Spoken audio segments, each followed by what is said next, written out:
Hello, YouTube. It's your Taco Mom here for the Geekery Barn, and so here's the first change you may have noticed. I cut my hair. I don't have the long hair anymore. Um, so this is still kind of. I got this cut. Oh, not last week. A couple weekends ago, and I'm still kind of getting used to it. um, I was so used to having the long hair, but I thought it was about time for me to get my hair. Get my hair cut. So I got it cut in an attempt to try to look about, try to at least look my age. Um, and unfortunately, everybody's been telling me I look 10 years younger. I'm like, damn it, you know. Um, because it would be nice to at least look a little closer to 46. Um, so, but anyway, this is the first big change. Yeah, I got my hair cut. Um, so if you like it, make a comment down below if you like the new hair. It's yay! Uh, it's a lot easier to take care of. So, at my age, we need a lot of things that are a lot easier to take care of. Um, so so for today, I decided to talk about this film. I believe a while ago I had done a reaction to the trailer and the controversy surrounding the trailer for this film. It was supposed to come out last year, but there was a series of not school shootings. There was a series of shootings that had happened around the time the trailer came out, or just before the trailer came out. And then then it came out, and people were like, "Oh, you can't do this movie, da, da, da, too soon, too soon." So they decided to delay releasing this film into this year, and so this week. And I mean, a lot of the controversy was mostly around the fact of, and after having seen it, is people misunderstanding the film. I know my reaction to the trailer when I first saw it was that it was just basically another take on the most dangerous game. Um, and just basically humans hunting other humans. And in this case, the hunt was people hunting conservatives and hunting them down. So um, so that was the take I had taken, is that the conservatives were the good guys in this one, the liberals were the bad guys, and that was my initial trailer reaction. If you want to see that, you can go back. I'll try to find the link and put it down below before I post this up. But that was the takeaway that I had gotten from the trailer originally. Now, when they decided to remarket it for um, when they decide to remarket it for the what do you call it, for the when they decide to try to release it again, um, they decide to make it a little clearer that the whole thing is a satire and that it's meant to be more satirical in nature. So um, so I think when when the new trailers came out, and also playing up the fact of the controversy the last time last time they had trailers out. Um, excuse me. That is not coronavirus, by the way. That is my allergies acting up. It's that time of the year. But anyway, because now I understand we're in a time where anytime anybody coughs, everybody's like, "Oh my God, it's coronavirus! Oh my God, it's coronavirus!" No, I have allergies. It's okay. But anyway, so when the new trailers came out, they just hyped up the idea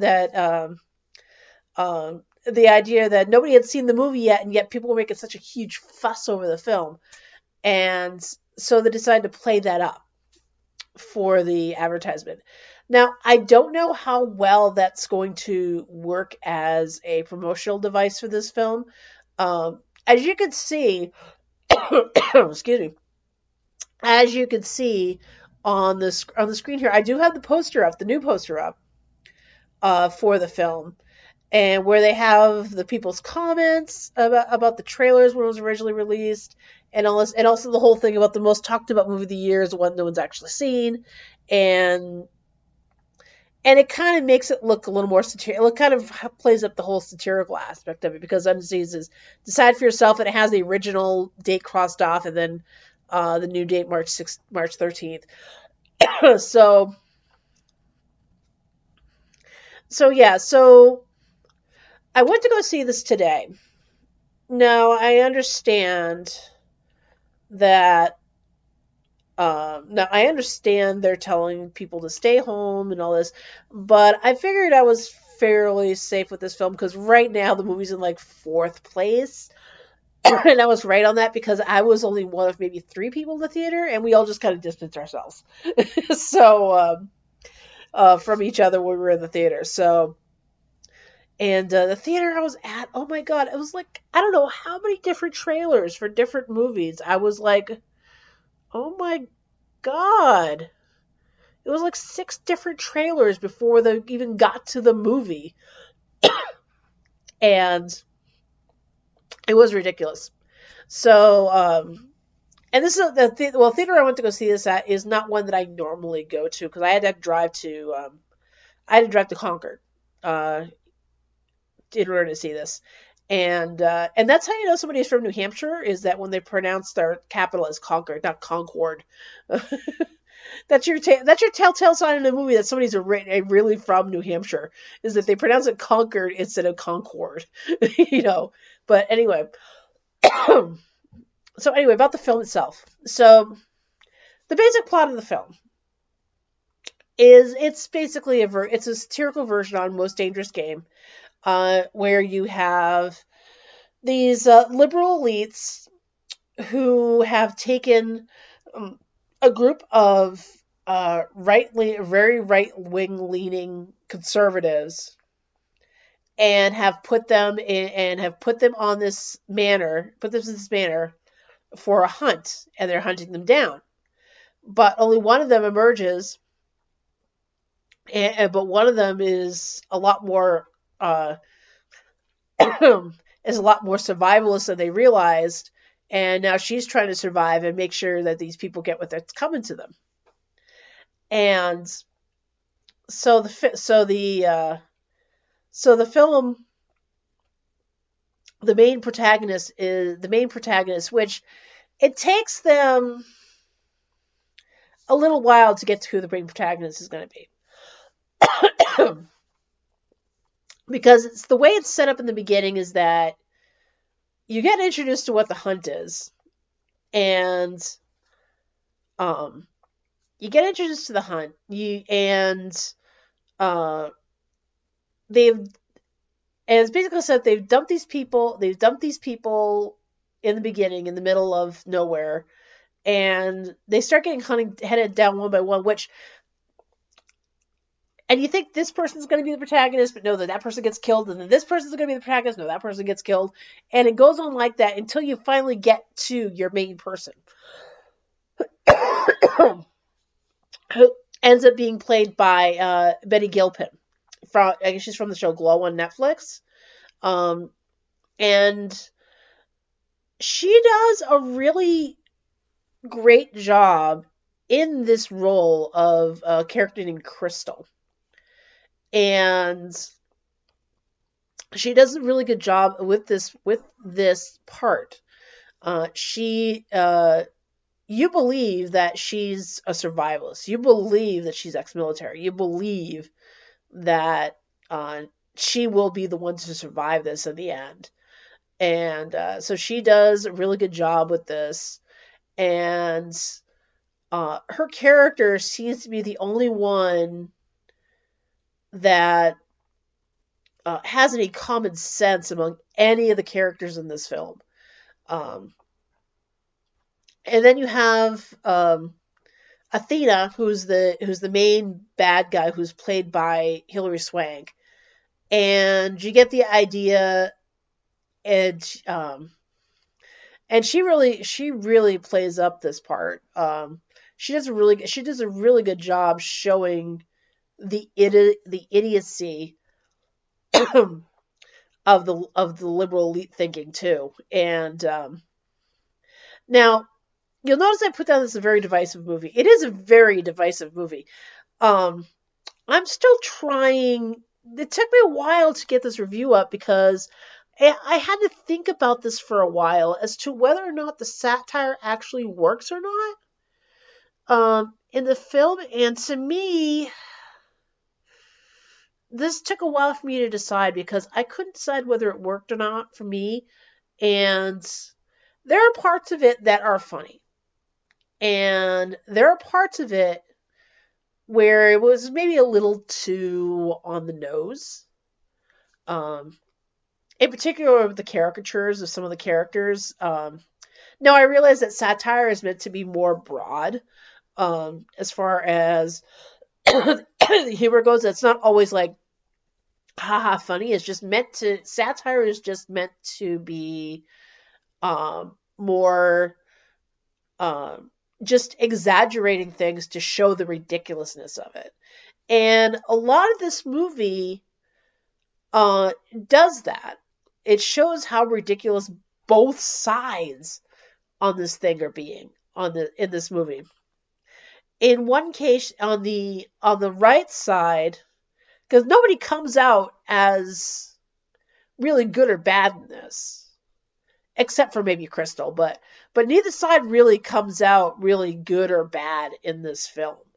Um, on either side, because what it does is exaggerates the extremes on both sides here.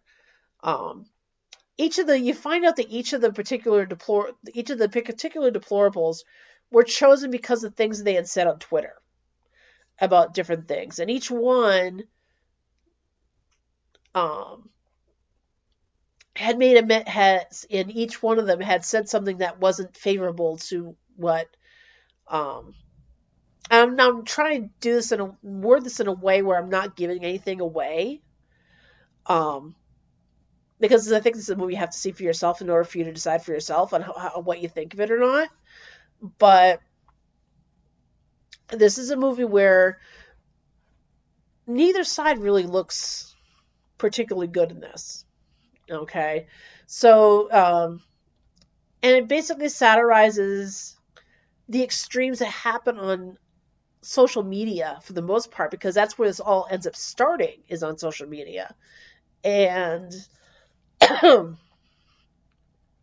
it just shows the ridiculousness of this situation and the ridiculousness of both sides' thoughts. Okay, now I consider myself fairly conservative, Republican, and Christian, but a lot of the things that people on the right were spouting are not things um, that I would personally spout, because they're not really particularly my beliefs on the situation. Um, and then again, also a lot of people on the people that there's a lot of people I know on the left that aren't like the extremes of these people. Um, and and of course, to me, the funnier things when they were satirizing the liberal elites over the conservatives, because I don't know why, but yeah, I think I know why, but they did. I mean, they did a good job of satirizing both sides of it, and showing that neither side is really right in this, because a lot of it is that you have the one side that is saying that this group, for example, that they're spouting uh, a truth that they believe, and then you have the liberals spouting a truth that they believe, when it's not really true but becomes true, is the best way I could put it. And I am still trying to make up my mind on this film. I mean, there are a lot of funny things in this film. Um, there is a lot of very subtle humor in the movie, and there's a lot of pounding right on the nose type humor that's in this film also that I noticed. And um, and it's just and I don't know how to put this. A lot of it a lot of the movie is um a lot of the satire in it. There's a lot of it that works, and there's a lot of it. There's some of it that doesn't, and um so it could go either way for me. I think it will depend on how you feel about how this is portrayed. Um, Now, if you happen to fall, if your beliefs happen to fall on the extremes of either side, you'll probably either like one half of it more than the other, and vice versa. But I just liked how they satirized both sides of the argument in um, this film, and to me, I think it was funnier to me when it satirized the left over the right. Um, but but to me, it made some interesting arguments too in the film, and I'm not gonna go. I don't like I said, I don't want to spoil it. I don't want to go too far into it. Um, as far as the film itself, um, I think this is one of those films you honestly have to see for yourself to decide whether you like it or not. I will say though that um, some people might find, again, because of the arguments that we had that were being made back in September. I mean, back before September, I think in August when the trailers originally came out. Um, some people might find the violence in the film a little tasteless. I just thought it was just hysterically broad. Because you have people being blown up, getting their heads shot off in real comical ways, people blown in half, um, and it just gets.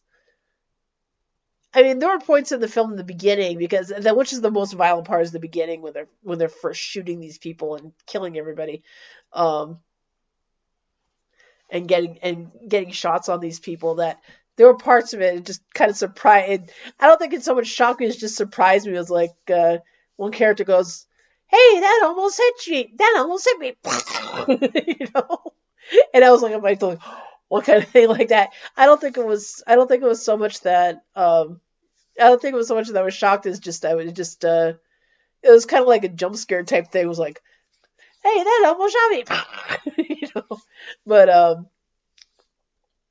it was one of those things where um they kind of let you know that no one was safe in this film too with this, and the violence got, like I said, the violence in the movie, uh it will depend on your particular taste. Now, I'm kind of used to watching things with a lot of violence, and I mean, one of my favorite movies is Deadpool.